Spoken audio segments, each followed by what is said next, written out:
Saudara silahkan duduk. Salam sejahtera bagi kita semua. Saya ucapkan selamat pagi. Kasih karunia Tuhan kita rasakan.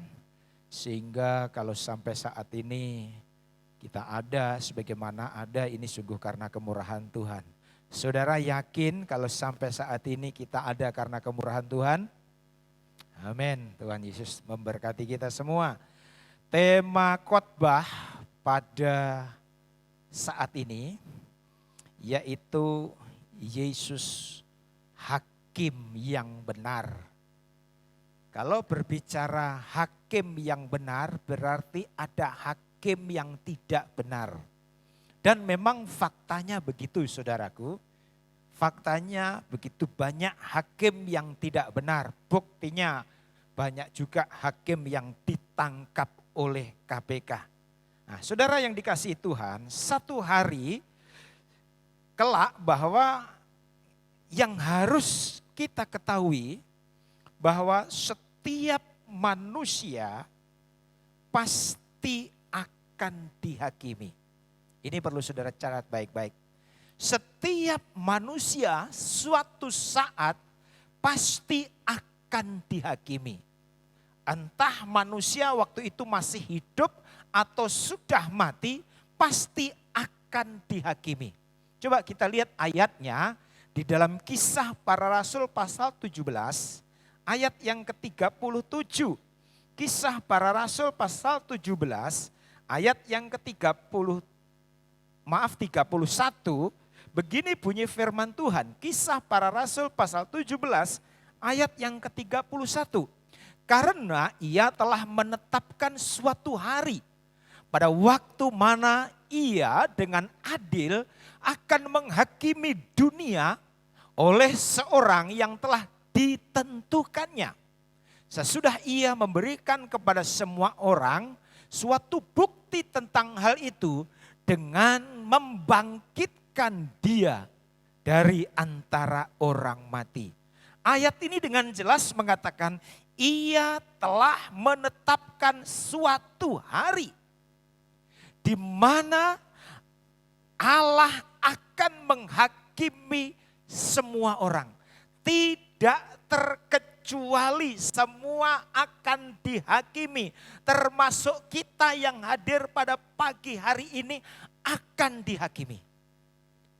Di mana waktu itu adalah sangat penting saudaraku. Karena apa? Sebab penghakiman itu akan menentukan kekekalan. Apakah orang itu akan menderita selama-lamanya, yaitu masuk neraka, atau senang selama-lamanya, atau masuk surga, itu ditentukan saat penghakiman nanti. Jadi saudara jangan bilang enak-enak, wah kita nanti akan dihakimi. Dan saudara perlu tahu, dalam proses penghakiman itu nanti, yang menghakimi adalah Yesus. Coba kita akan lihat sebelum saya membahas ayat ini lebih jauh. Di Yohanes pasal yang kelima ayat yang ke-22. Bapa tidak menghakimi siapapun, melainkan telah menyerahkan penghakiman itu seluruhnya kepada anak. Jadi dalam penghakiman nanti yang menghakimi Yesus. Mungkin saudara bertanya, kenapa bukan Adam yang dipercayakan untuk menghakimi? Padahal Adam itu manusia pertama. Kenapa bukan Musa yang dipercayakan untuk menghakimi? Padahal pelayanan Musa itu hebat, mampu membelah laut. Tetapi itulah saudaraku, nanti kita akan melihat ada beberapa alasan. Jadi yang menghakimi itu Yesus. Jadi jelaslah di sini bahwa Yesus itu bukan hanya sekedar Tuhan. Yesus itu bukan hanya sekedar nabi.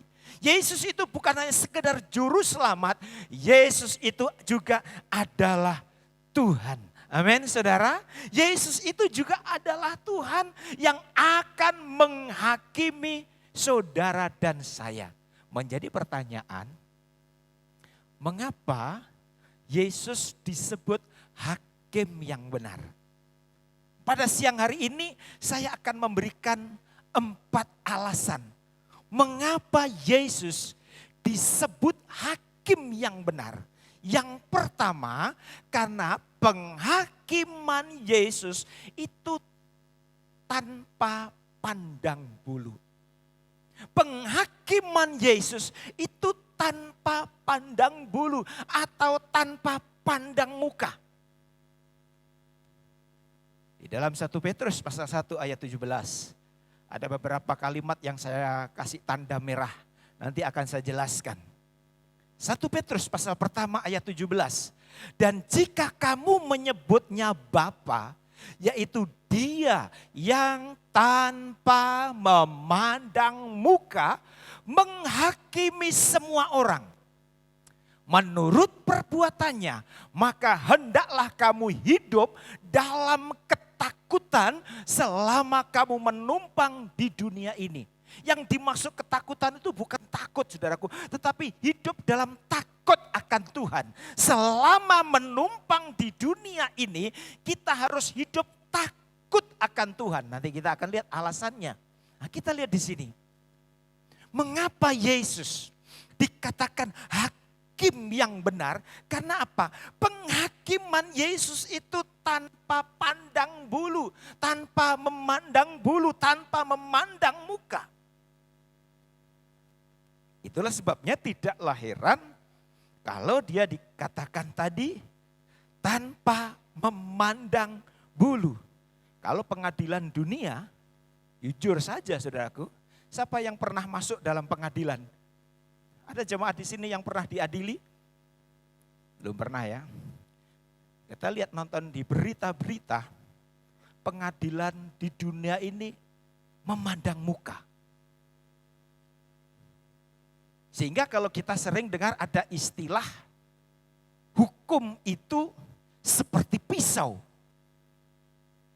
Tajam ke bawah, tumpul di atas. Jadi kalau hukum dunia, saudaraku, itu tergantung siapa yang diadili. Kalau yang diadili itu orang-orang yang biasa, kalau yang diadili itu orang-orang yang sederhana, itu tajam, saudaraku, cepat sekali, langsung vonis. Tidak lama, saudaraku. Tetapi coba, kalau yang diadili itu seorang pejabat, yang diadili itu orang pengaruh atau memiliki banyak uang, pasti, dan itu sering faktanya, pengadilan itu begitu tumpul, saudaraku. Susah untuk divonis, saudaraku, karena begitu banyak hal. Jadi ini yang terjadi di hari-hari ini, saudaraku. Tetapi saya mau pastikan di dalam pengadilan Yesus nanti itu tidak pandang bulu. Amin, saudara. Yesus tidak melihat itu punya jabatan atau tidak akan diadili. Yesus tidak melihat warna kulit orang itu. Ini kulit hitam, kulit putih, kulit coklat atau apa. Tidak dihiraukan itu. Dari suku mana dia tidak hiraukan. Yesus dalam penghakimannya tidak pandang bulu. Nah, ini saudaraku. Itulah sebabnya tidaklah heran Yesus disebut hakim yang benar. Saya akan baca ayat ini sekali lagi. Dan jika kamu menyebutnya Bapa, yaitu Dia yang tanpa memandang muka, menghakimi semua orang menurut perbuatannya. Artinya apa, saudaraku? Penghakiman Yesus itu nanti dilihat dari perbuatan orang itu sendiri. Ini yang perlu saudara ketahui. Itulah sebabnya gereja kita, saudaraku, gereja kita tidak pernah mengajarkan untuk mendoakan arwah orang mati. Ini dasarnya. Gereja kita tidak pernah mendoakan arwah orang tua kita yang sudah meninggal. Anak kita yang sudah meninggal. Saudara kita yang sudah meninggal. Karena apa? Ini dalam penghakiman nanti, Itu perbuatan orang itu sendiri yang menentukan. Bukan perbuatan papanya yang terus mendoakan. Bukan perbuatan anaknya yang mendoakan, Tuhan, aku berdoa untuk papaku. Kiranya ringankan dosanya. Tidak bisa, saudaraku. Karena apa? Dalam penghakiman itu menurut perbuatan orang itu sendiri. Saudara mengerti ya? Jadi itulah sebabnya gereja kita tidak pernah mengajarkan untuk mendoakan arwah atau doa arwah, karena ini. Satu contoh saja, saudaraku. Saya punya papa. Papa saya meninggal belum percaya Yesus. Biar saya panggil 100 pendeta untuk mendoakan arwah papa saya, itu tidak ada gunanya. Papa saya harus bertanggung jawab sendiri kepada penciptanya. Bapak saya harus bertanggung jawab sendiri kepada Tuhan. Nah, itulah sebabnya kalau saya datang ke orang mati, saudaraku, saya di depan orang mati itu saya cuma sisa tidak berdoa untuk orang mati, saudaraku. Yang saya doakan keluarganya yang masih hidup, agar diberikan kekuatan, agar diberikan penghiburan, ketabahan. Itu. Mungkin saudara bertanya, Om, boleh apa enggak ke kubur? Boleh. Saudara ke kubur boleh, tetapi tidak boleh dikubur berdoa. Karena itu tadi, tidak ada efeknya, tidak ada dampaknya. Karena apa? Orang yang mati itu nanti bertanggung jawab penuh atas hidupnya. Apalagi kalau dulu saya belum percaya Yesus, datang ke kubur, Nek, doakan saya ya, saya mau ujian. Kasihan. Nenek pada waktu hidup saja enggak tahu, apalagi suruh mendoakan. Nah, ini kesalahan dan ini perlu saya sampaikan, saudaraku. Jadi, mengapa Yesus dikatakan hakim yang benar? Karena penghakiman Yesus tanpa memandang bulu, tanpa memandang muka, dan yang kedua, kita akan dihakimi menurut perbuatan kita masing-masing. Catat ini baik-baik.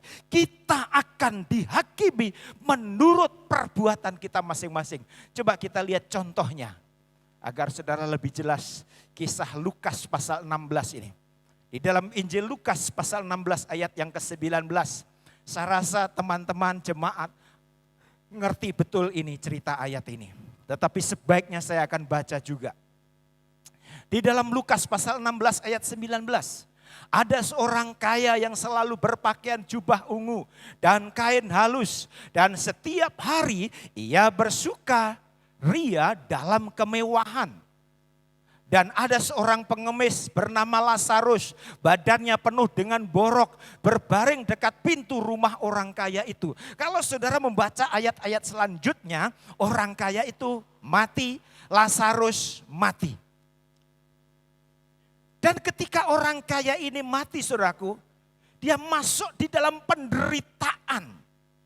Sehingga ketika dalam penderitaan dia bilang, Bapak Abraham, kasihanilah aku. Pada waktu sudah mati, sudah menderita, baru ngomong kasihanilah aku. Pada waktu hidup tidak pernah ngomong kasihanilah aku. Tolong suruhlah Lazarus itu mencucukkan jarinya di air, lalu meneteskan di lidahku agar aku tidak kehausan, agar aku tidak menderita. Saudaraku, sampai begitu ngerinya penderitaan yang dialami oleh orang kaya ini. Ketika Abraham mendengar penyampaian daripada orang kaya itu, apa jawaban Abraham? Ayat yang ke-24. Ini seruan daripada orang kaya tadi. Lalu ia berseru, katanya, Bapak Abraham, kasihanilah aku, suruhlah Lazarus supaya ia mencelupkan ujung jarinya ke dalam air dan menyejukkan lidahku. Ini yang sudah saya katakan tadi, ngeri saudaraku. Sebab aku sangat kesakitan dalam nyala api ini. Ini belum di neraka, saudara. Bayangkan. Mengapa, saudaraku? Karena apa? Masa hidupnya dihabiskan untuk pesta pora.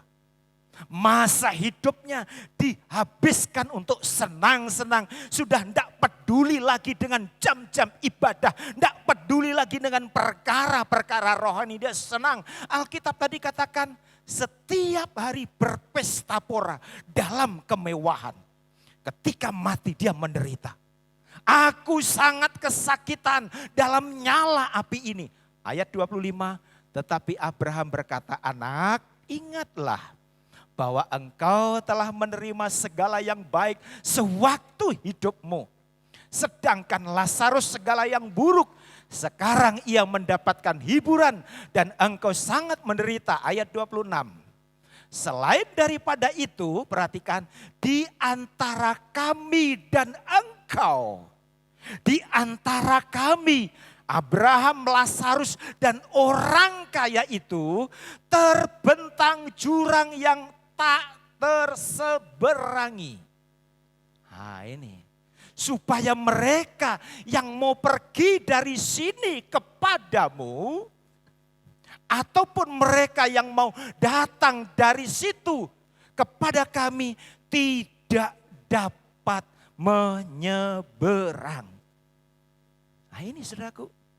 Jadi kalau orang itu semasa hidupnya tidak kenal Tuhan, tidak berkenan kepada Tuhan, hidupnya kacau, lalu masuk di dalam penderitaan, itu sudah tok, terus akan menderita. Biar semua keluarganya mendoakan arwah orang itu, tidak akan bisa pindah tempat ke surga. Karena apa? Ada cara yang tidak bisa terseberangi. Orang yang sudah ditentukan di sini masuk neraka tidak bisa pindah ke surga, saudaraku. Nah, itulah sebabnya tadi saya katakan bahwa kita akan dihakimi menurut perbuatan kita sendiri. Bukan menurut anak-anak kita nanti mendoakan kita. Waktu kita sudah mati, anak-anak kita mendoakan kita. Itu tidak ada dampaknya. Nanti akan saya jelaskan lebih jauh di hari Minggu, saudaraku. Di mana hari Minggu depan itu ibadah disertai dengan perjamuan suci dengan tema penghakiman terakhir. Nanti minggu saya khotbah tentang penghakiman terakhir. Masih ada hubungannya dengan khotbah saat ini. Jadi ini saudara yang harus kita ketahui. Bahwa dia adalah hakim yang benar, yang tidak pandang bulu. Itu yang pertama. Yang kedua, mengapa Yesus disebut hakim yang benar? Karena apa? Pengadilan Yesus itu transparan. Pengadilan Yesus itu transparan. Maksudnya adalah pada waktu kita dihakimi, kita tidak bisa menyembunyikan kesalahan kita. Pada waktu kita dihakimi, kita tidak bisa menyembunyikan dosa-dosa kita. Mungkin pada waktu kita hidup seperti sekarang ini, kita pandai bersilat lidah. Kita pandai berargumentasi, kita pandai berdusta. Mungkin bisa, tetapi saat penghakiman nanti kita tidak bisa. Karena apa? Di depan Yesus kita ini transparan. Amin, saudara. Kita saat ini mungkin bisa pintar berargumentasi, banyak alasan, silahkan. Tetapi saat pengadilan nanti kita tidak akan bisa melakukan itu. Karena apa? Di depan Yesus kita ini tembus pandang, saudara. Di depan Yesus kita ini transparan, tembus pandang. Coba kita lihat ayatnya. Ibrani pasal 4 ayat yang ke-13. Dan tidak ada suatu makhluk pun yang tersembunyi di hadapannya. Wow. Sebab segala sesuatu telanjang dan terbuka di depan mata Dia. Yang kepadanya kita harus memberikan pertanggungan jawab. Segala sesuatu terbuka, segala sesuatu telanjang, segala sesuatu transparan di hadapan Tuhan. Dan kita harus memberikan pertanggung jawab. Wow, saudara. Jadi ini yang perlu saya tekankan. Di hadapan Tuhan kita ini transparan. Kita tidak bisa menyembunyikan kesalahan kita. Kita tidak bisa menyembunyikan dosa kita, saudaraku. Walaupun yang kita lakukan secara tersembunyi, saudaraku. Satu saat akan dibongkar oleh Tuhan. Saudaraku, kita bisa bersandiwara di hadapan suami. Kita bisa bersandiwara di hadapan istri. Kita bisa bersandiwara di hadapan atasan. Kita bisa bersandiwara di hadapan bawahan kepada orang lain. Kita bisa, saudaraku. Tetapi di hadapan Tuhan kita tidak bisa apa-apa, saudaraku. Semua tingkah laku kita yang kita lakukan secara terang-terangan maupun tersembunyi, Tuhan tahu semua. Karena apa? Kita ini telanjang di hadapan Tuhan. Dan satu hal lagi yang perlu saudara tahu. Yang dihakimi Tuhan itu bukan cuma perbuatan kita. Tetapi juga perkataan kita. Ingat ini. Yang dihakimi oleh Tuhan bukan cuma perbuatan kita. Tetapi perkataan kita. Semua perkataan kita direkam oleh Tuhan. Hati-hati. Ketika kita sadar akan hal ini, saudaraku, maka kita akan hati-hati di dalam ngomong. Kita akan hati-hati dalam berkata-kata. Karena apa? Semua direkam oleh Yesus. Dan itu akan kita pertanggungjawabkan. Coba kita lihat ayatnya. Di dalam Matius pasal 12. Ayat 36. Apa kata firman Tuhan? Matius 12 ayat 36. Tetapi aku berkata kepadamu, setiap kata sia-sia yang diucapkan orang harus dipertanggungjawabkannya pada hari apa, saudara? Penghakiman. Jadi bukan cuma perbuatan kita, tersembunyi maupun terang-terangan, yang nanti akan dihakimi oleh Tuhan. Dan itu akan kita pertanggungjawabkan. Tetapi perkataan kita pun juga harus kita pertanggungjawabkan. Jadi walaupun saudara bisik-bisik, mengata-ngatai pimpinanmu, mengata-ngatai orang lain. Memang ada orang bilang kalau ngomong habis angin lalu, tetapi tidak, saudaraku. Perkataan kita ini direkam oleh Tuhan. Membicarakan kekurangan orang lain akan direkam oleh Tuhan, saudara. Apalagi kata-kata jorok, kata-kata kotor, kata-kata maki, itu direkam oleh Tuhan. Dan satu kali kelak saat penghakiman akan kita pertanggungjawabkan. Ini yang perlu saudara harus sadari. Jadi kalau kita sadar akan hal ini, mari kita mulai sekarang lebih hati-hati ngomong. Amin. Amin, saudara. Amin.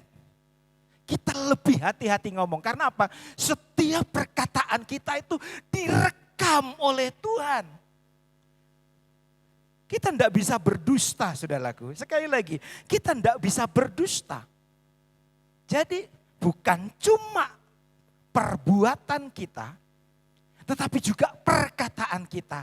Dan yang lebih dahsyat lagi, saudaraku, bukan cuma perkataan, bukan cuma tingkatan, tetapi niat di dalam hati pun Tuhan tahu.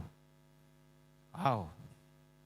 Ketika saudara punya niat jahat terhadap orang lain, aku mau balas dendam sama Bapak Tuntun. Maaf, ini contoh Bapak.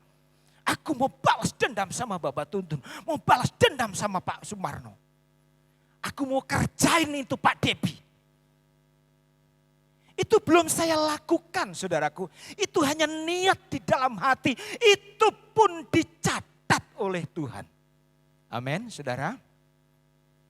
Jadi niat jahat kita pun dicatat oleh Tuhan.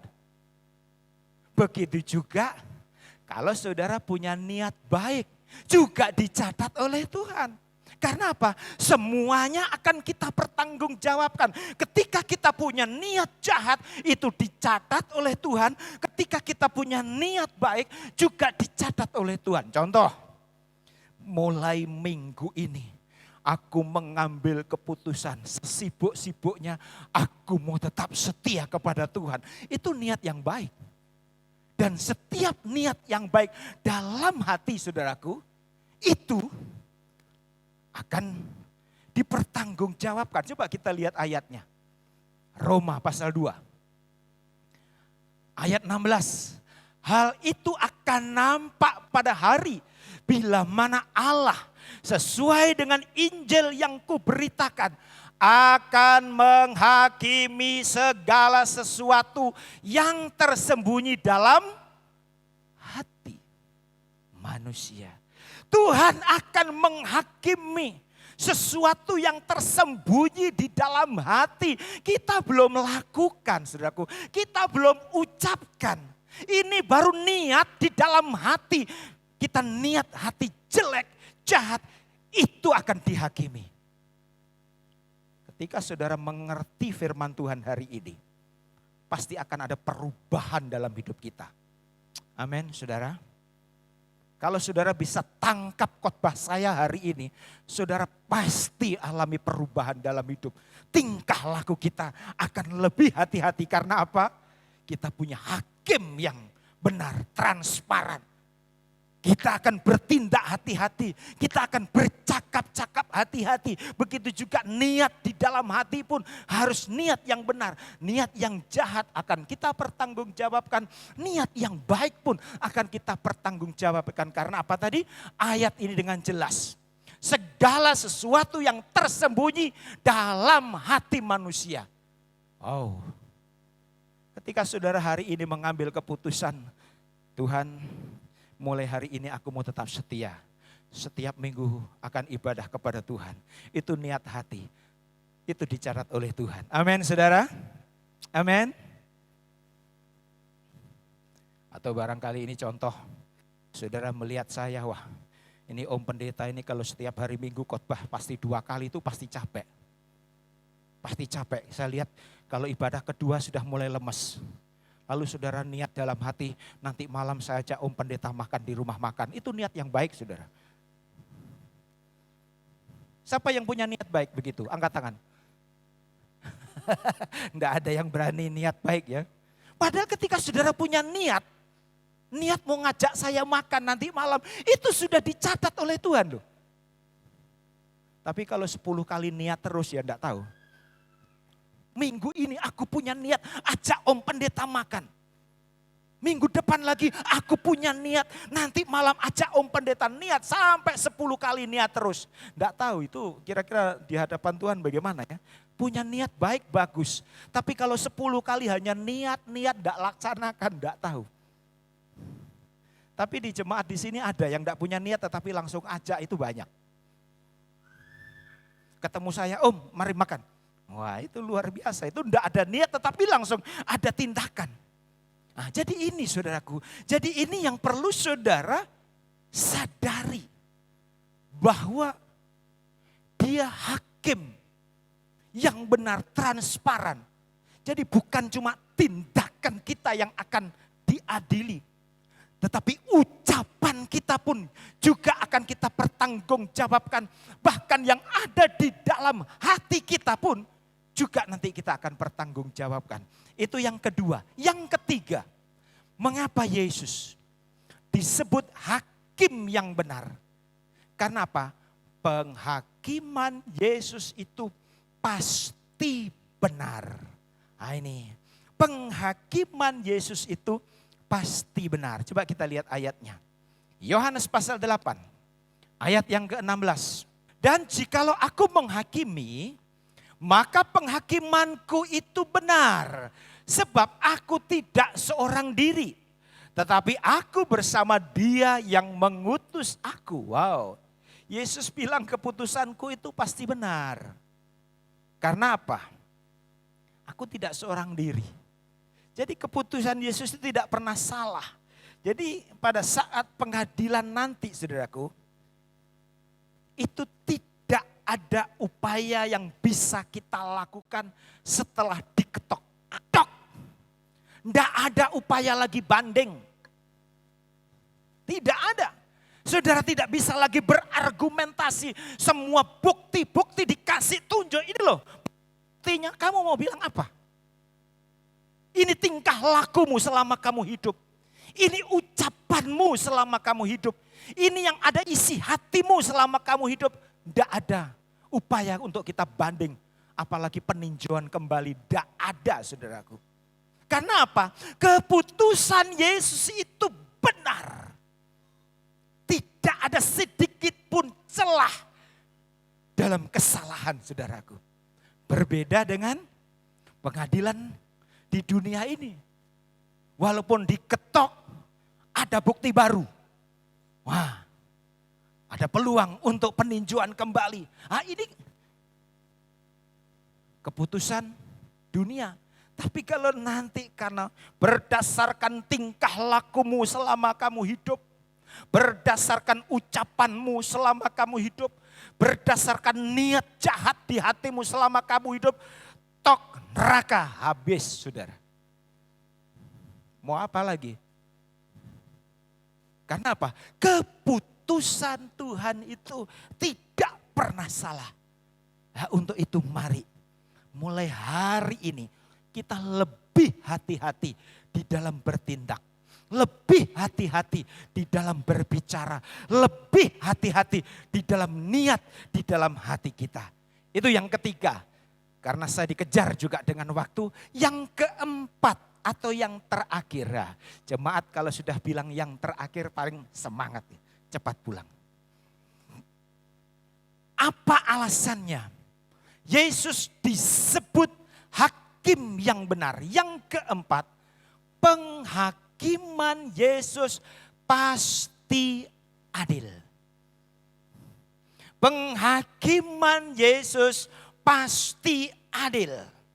Nah ini, kalau saudara pernah diperlakukan tidak adil, mungkin ketika saudara atau pernah diadili ya, penghakiman dunia ini saudara diperlakukan dengan tidak adil, saudara tidak perlu takut saat penghakiman nanti.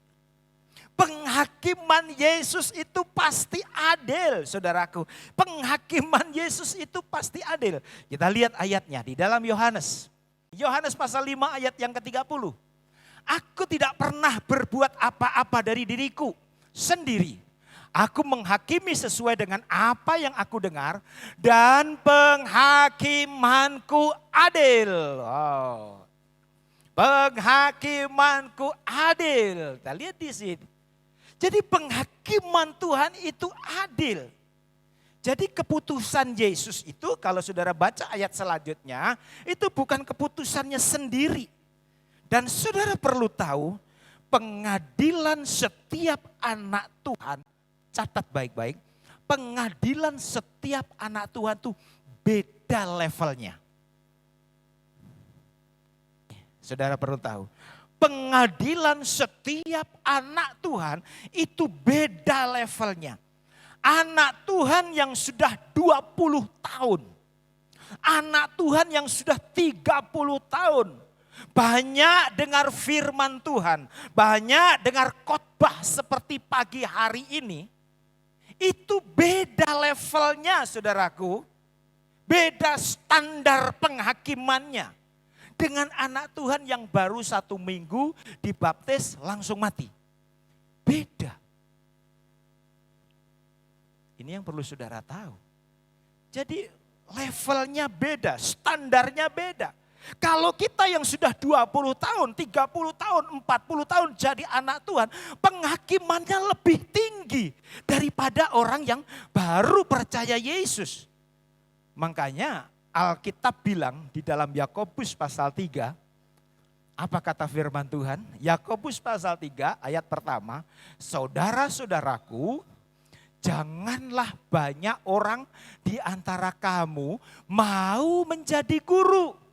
Sebab kita tahu bahwa sebagai guru kita akan dihakimi menurut ukuran yang lebih berat. Levelnya beda, guru sekolah minggu dengan jemaat biasa itu penghakimannya nanti beda. Jadi di satu sisi kita senang menjadi guru sekolah minggu. Di satu sisi kita senang jadi majelis. Di satu sisi kita senang menjadi pelayan, WL, singer maupun pemain musik, apalagi pengkhotbah, senang. Tetapi saudaraku, level penghakiman, kalau kita sudah terlibat pelayanan, itu level penghakimannya lebih tinggi daripada sekedar jemaat biasa. Amin, saudara. Nah, nanti perbedaannya akan saya sampaikan di minggu depan. Berkatnya pun juga beda, saudaraku, nanti minggu depan akan saya sampaikan. Di mana kita akan menghadapi pengadilan tahta putih dan pengadilan tahta Kristus itu minggu depan. Jadi itulah sebabnya Yesus tadi bilang, jangan banyak orang di antara kamu mau menjadi guru, mau menjadi pelayan, mau menjadi majelis. Karena apa? Kamu akan dihakimi lebih berat daripada bukan seorang guru. Nah, ini yang perlu saudara, jadi jangan bangga. Oh, puji Tuhan saya jadi guru sekolah minggu. Puji Tuhan saya dilantik jadi pemain musik. Puji Tuhan saya menjadi WL atau singer. Apalagi pengkhotbah, puji Tuhan. Memang saudaraku, banyak melayani, banyak berkat. Tetapi level penghakiman kita akan lebih berat daripada penghakiman yang atau sebagai jemaat biasa. Ini yang perlu saudara ketahui. Sebab guru sekolah minggu, majelis, pelayan, tingkat pencerahannya itu dianggap lebih tinggi daripada seorang jemaat. Nah, ini yang perlu saudara ketahui. Tetapi sekali lagi ini bocoran untuk minggu depan bahwa seorang guru sekolah minggu, seorang pelayan, seorang majelis yang melakukan firman Tuhan, maka levelnya di surga pun juga lebih tinggi daripada jemaat biasa. Kalau sama-sama masuk surga, levelnya pelayan dengan jemaat biasa itu beda. Nanti minggu depan saja. Kalau mungkin saya bisa ngomong, mungkin ada dikasih rumah pun ada tipe 21, ada tipe 36, atau tipe yang lebih tinggi. Saudaraku, karena apa? Ini sedikit saya kasih bocoran. Di surga itu juga ada tingkatannya. Itulah sebabnya firman Tuhan, kemuliaan matahari berbeda dengan kemuliaan bulan. Kemuliaan bulan berbeda dengan kemuliaan bintang. Bintang yang satu dengan yang lain pun juga berbeda. Jadi tingkatannya saudaraku, itu ditentukan saat kita masih hidup di tempat ini. Itulah sebabnya mari, selagi masih kuat, selagi masih sehat, libatkan dirimu dalam pelayanan, apapun bentuk pelayanannya.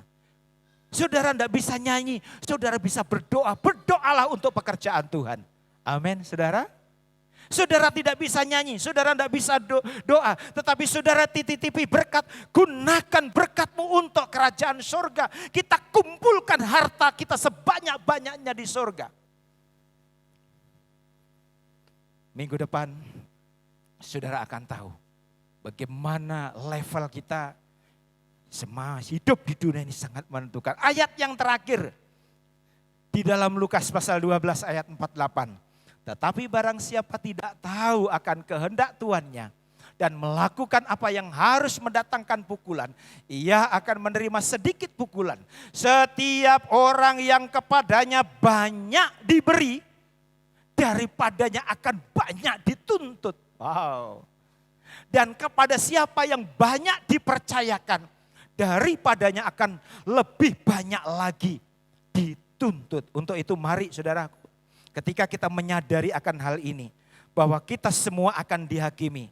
Dan penghakiman Tuhan itu tidak pandang bulu. Penghakiman Tuhan itu transparan, terbuka, telanjang. Dan penghakiman Tuhan itu pasti benar dan adil. Mari mulai saat ini belajar hidup benar. Amin saudara, amin.